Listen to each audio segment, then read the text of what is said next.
Sudah sering saya sampaikan bahwa di tahun 2045, 70% penduduk kita ini akan ada di perkotaan. 70%. Kalau dunia di tahun 2050, 80% penduduk dunia ini akan ada di kota, di perkotaan. Apa yang akan terjadi? Beban kota akan menjadi sangat berat. Oleh sebab itu, juga sudah sering saya sampaikan, rencana kota secara detail itu harus dimiliki setiap kota di Indonesia, sehingga jangan sampai kita memiliki kota yang sekarang ini banyak terjadi di Eropa maupun di Amerika, kota-kota yang mencekam karena penganggurannya banyak, karena homeless-nya banyak,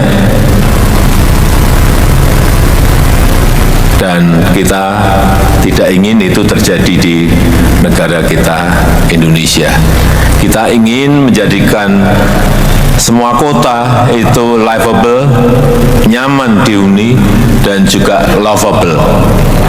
Orang yang berkunjung ke sana senang ingin kembali berkunjung, dan orang yang tinggal di situ juga sangat mencintai kotanya karena kotanya memberikan pelayanan publik yang baik kepada masyarakatnya. Kita melihat sekarang ini sudah banyak kota-kota di negara kita itu sudah mulai macet.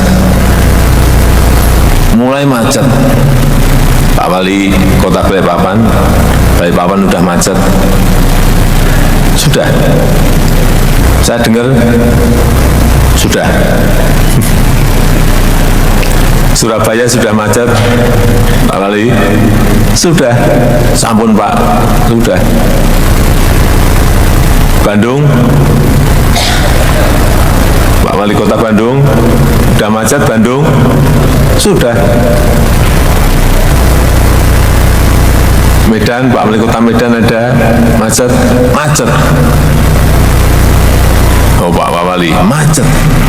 Semuanya sudah mulai macet.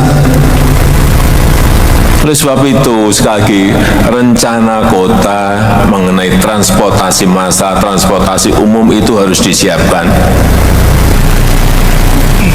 Kalau kita bayangannya selalu subway, MRT, LRT, itu biayanya gede banget, mahal.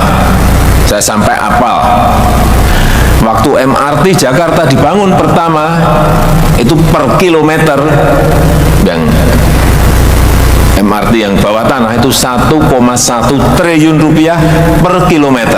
1,1 triliun rupiah per kilometer. Sekarang sudah 2,3 triliun per kilometer. Tolong tunjuk jari, kota mana yang siap membangun MRT dengan APBD-nya? 1 kilometer 2,3 triliun.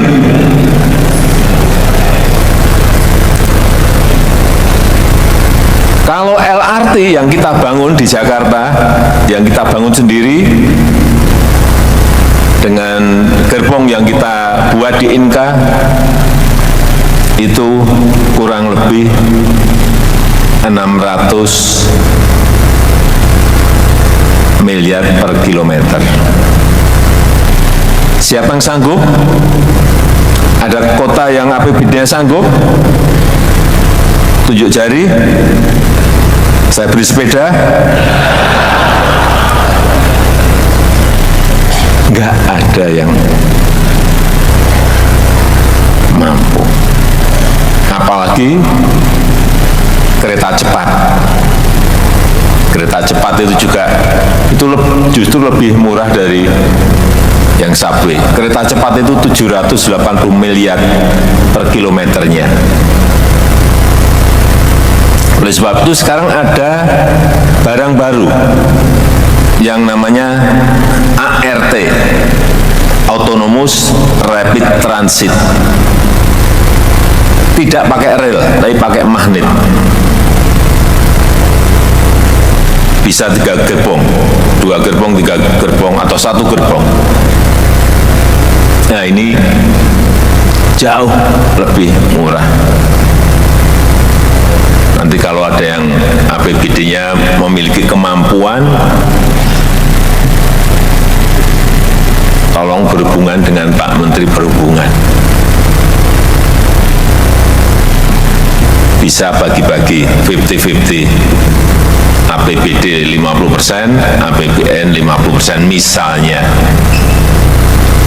Karena kalau tidak,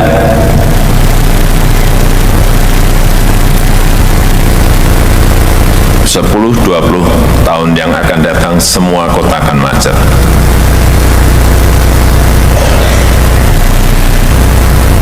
Nggak percaya, kita lihat nanti kalau nggak kota-kota siap dan menyiapkan diri mengenai transportasi massalnya.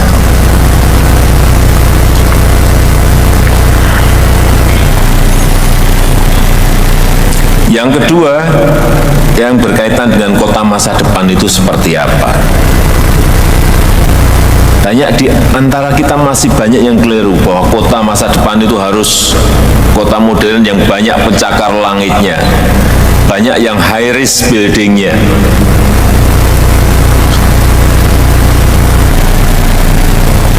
Menurut saya, dan sekarang ini sudah mulai ada sebuah paradigma baru. Kota yang baik adalah kota yang ramah pejalan kaki. Kota yang baik adalah kota yang ramah terhadap penyandang disabilitas.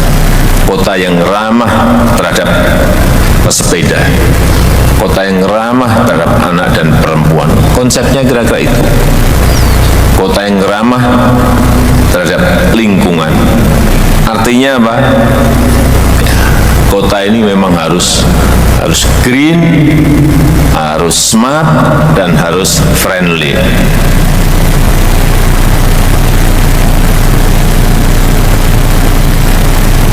Jangan sampai membangun kota semakin banyak beton yang didirikan.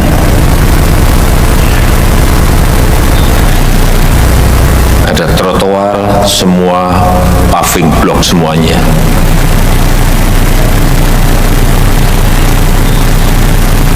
Ada mestinya sekarang ini penggunaan paving grass akan lebih baik, akan lebih hijau. Ada pedestrian, nggak ada pohonnya, sehingga kita ini negara tropis, panas, sehingga nggak ada yang mau yang berjalan kaki karena tidak ada peneduhnya. Oleh sebab itu, kehijauan itu ke depan akan sangat menjadi perhatian semua kota.